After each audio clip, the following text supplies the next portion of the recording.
Alright, so this one's called The Real Me by Brian David Smith. The real me is lazy. The real me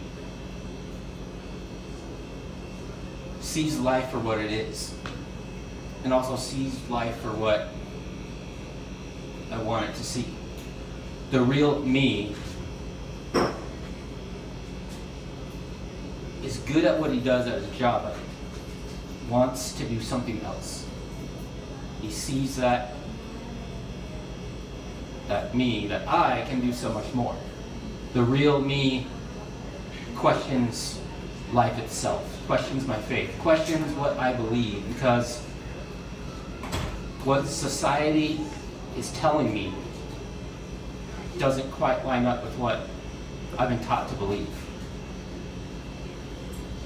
The real me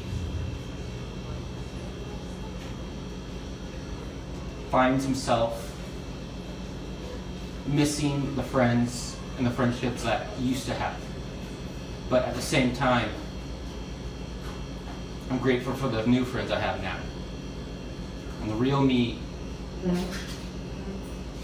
still yearns for that type of relationship.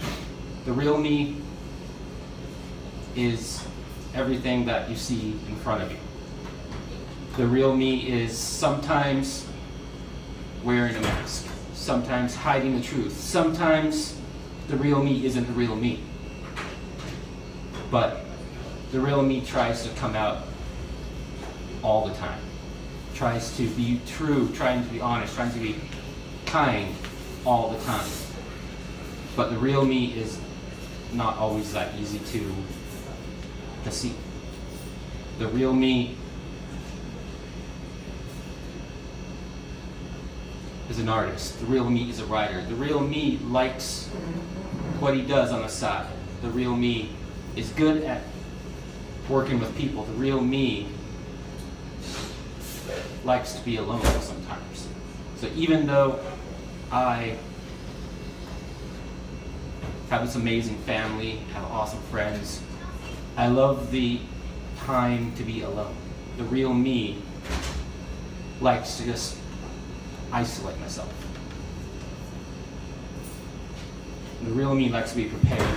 Yet, in this time right now, this is not prepared. Even though I've thought about this all night, thought about this all day, I don't work this way. The real me likes to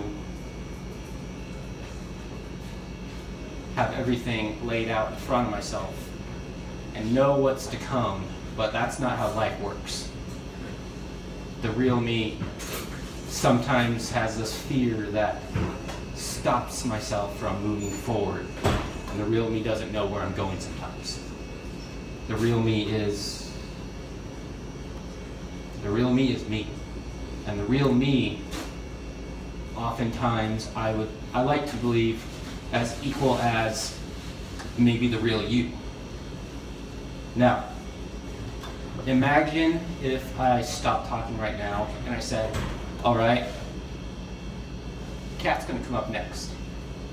And I'm gonna continue with the real me, but talk about herself. And imagine if after she's done, a lot of people volunteer and continue all night long. In the end of the night, what would happen is we all learn a little bit about each other. We learn a little bit about ourselves, and we find that how vulnerable we sometimes truly are, and how open we are with everyone will open up new doors to really show what kind of people we are, and who we are as individuals. But I'm not going to do that. So the real me is the real you, and if we are all real most of the time, to each other, to ourselves, to our family, to fill in the blank, all of life's possibilities and open opportunities will be brighter, will be more open, will be more brighter than if we're not real.